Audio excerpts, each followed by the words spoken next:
We are looking at how to pronounce this Latin name, former Roman emperor. Let's break down the different pronunciations. If you are wondering about the Latin pronunciation, it's said as Augustus, Augustus. Now, in English, that's not how it's usually said, but it's rather pronounced as Augustus or Augustus. Augustus is generally how it's pronounced.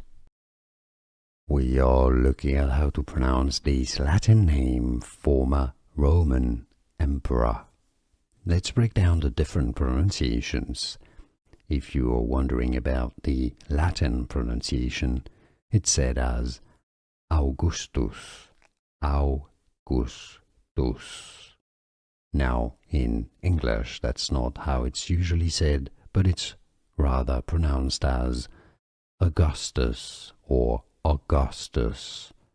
Augustus is generally how it's pronounced. Here are more videos on how to pronounce more confusing words and names too many mispronounced. Like this video if you found it useful. I appreciate your support. I'll see you soon and thanks for watching.